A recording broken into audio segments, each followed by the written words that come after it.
นฝอยเด็กๆหลบฝนกันหน่อยเด็กๆหลบฝนกันหน่อยเปียกฝนเล็กน้อยจะเป็นหวัดฮัดเชยฮัดเชยฮัดเชยฮัดชิวฮัดชิวฮัดชิวเก่งมากค่ะตบมือให้หน่อยนั่งลงค่ะนั่งลงนะคะ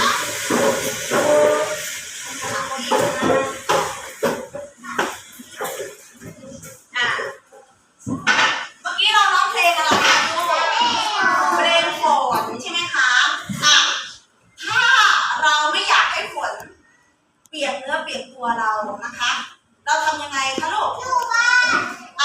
น้องตอบว่าอยู่บ้านแล้วคนอื่นล่ะคะทำยังไงฝนถึงจะไม่เปียกร่างกายเรา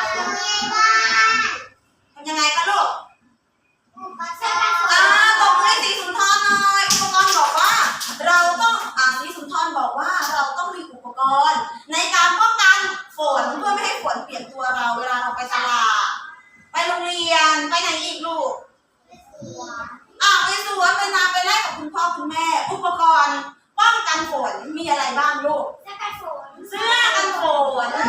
อันนี้เขาเรียกอะไรคะลูกเสื้อกันฝนเดี๋ยวเราจะให้เพื่อนออกมาสาธิตแสดงบทบาทสมมุติใส่เสื้อกันฝนนะคะไหนใครอยากออกมาใส่เสื้อกันฝนให้เพื่อนดูนะน้องมาลิยกมือก่อนเพื่อนมาลิมาเลยนะคะ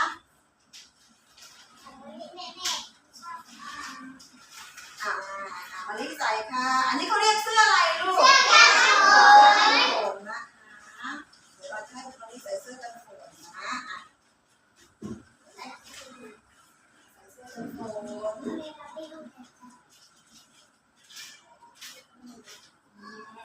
อันนี้เขาเรียกว่าเสื้อกันฝนนะคะแล้วใส่อะไรอีกลูกใส่หมวกไปด้วยแล้วก็ต้องติดกระดุมให้คุณพ่อคุณแม่ติดกระดุมรูดซิปให้เรานะคะอันนี้เขาเรียกว่าเสื้อกันฝนนะคะอันนี้เขาเรียกว่าเสื้อกันฝนนะคะถ้าเราใส่เสื้อกันฝนแล้วเราเปียกฝนไหมคะไม่เปียกนะคะเอาผมให้น้องมาลิหน่อย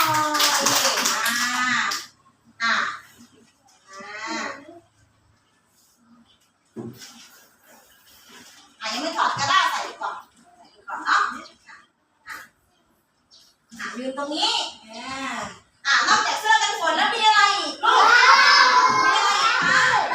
ร่มไหนใครจะมาสาธิตน้องอมยิ้มแล้วกันหยิบร่มมา1 คันนะคะหยิบร่มมาอันไหนก็ได้มา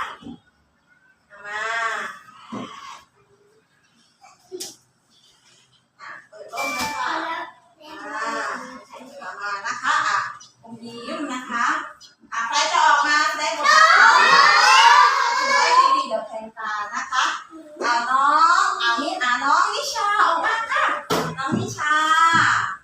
หยิบร่มมา1 คันนะคะหยิบร่มมาเลย1 คันเดี๋ยวมาเลยค่ะ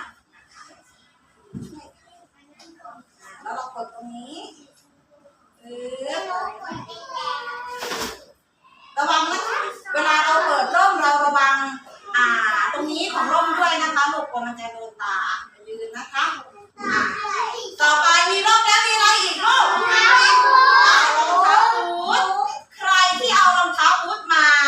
เป็นสื่อวันนี้ออกมาเลยจ้ะออกมาใส่รองเท้าบูทของตัวเองมาเลยค่ะ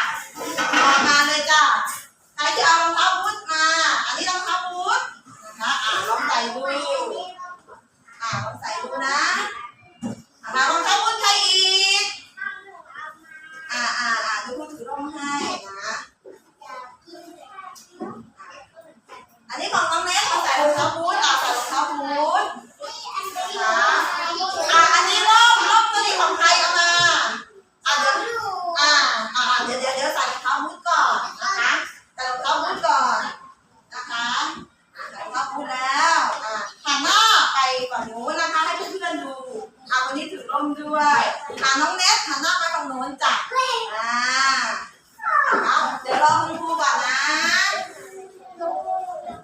นี่รองเท้าบูทของระดามาใส่รองเท้าบูทของตัวเองค่ะนะคะ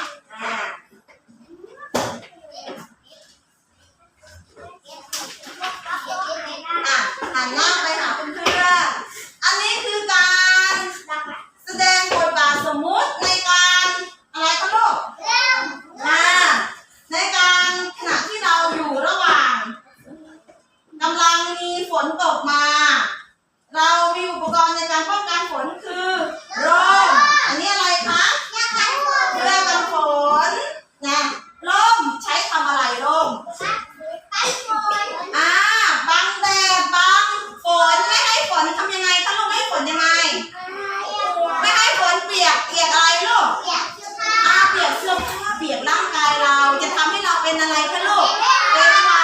ดอารมณ์ต่อไปนี่คืออะไรลูกเสื้อกันฝ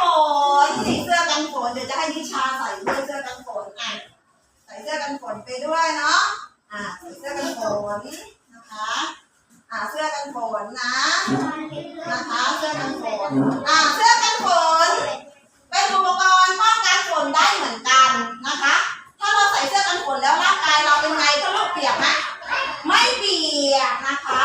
ต่อไปคืออะไรลูกคืออะไรคะรองเท้าบูทรองเท้าบูทพรีเซนเตอร์รองเท้าบูทนะคะพรีเซนเตอร์รองเท้าบูทนะคะรองเท้าบูทป้องกันอะไรคะลูกรองเท้าบูท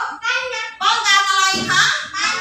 กันน้ำกันโรคน้ำกัดเท้าใช่ไหมคะเพื่อไม่ให้เชื้อโรคเข้าสู่อะไรลูกขึ้นเข้าสู่ร่างกายของเราใช่ไหมคะเวลามีน้ำแฉะน้ำขังตามถนนเราไปเล่นได้ไหมคะไม่ได้ถ้าน้ำท่วมเราต้องใส่อะไรลูกเราต้องใส่อะไรคะรองเท้าบูทนะคะตบมือให้เพื่อนหน่อยเก่งมากจ้าเดี๋ยวคุณครูจะสรุปกิจกรรมเรื่องฝนเลยนะคะถ้าเด็กๆนะคะเวลาเด็กๆไปไหนก็แล้วแต่ใช่ไหมถ้าฝนตกเด็กๆต้องพกอะไรไปด้วยร่มใครไม่มีร่มก็ต้องมีเสื้อกันฝนต้องมีเสื้อกันฝนนะคะถ้าน้ำท่วมเด็กๆต้องใส่รองเท้าบูทเด็กๆเก่งมากครับตบมือให้ตัวเองหน่อย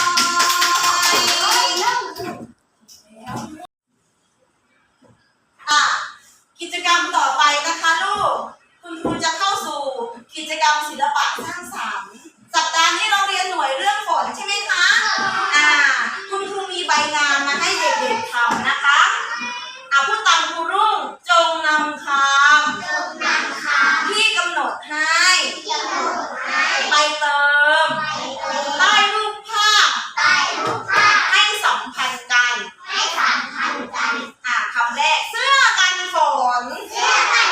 จะลอกไปใส่ตรงไหนเอ่ยเสื้อกันฝนก็ไหนอันนี้ใช่เสื้อกันฝนไหมไม่ใช่อันนี้ไหมลูก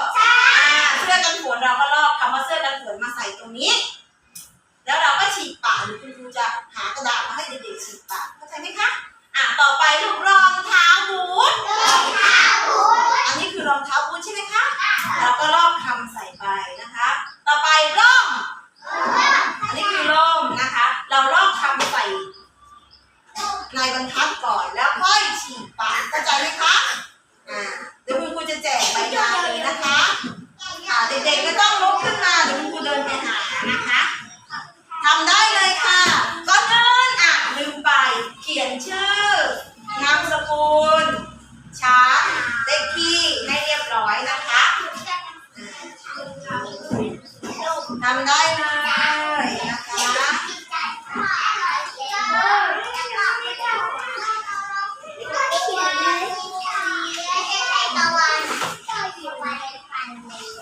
หยิบดินสอมาเขียนได้เลยค่ะ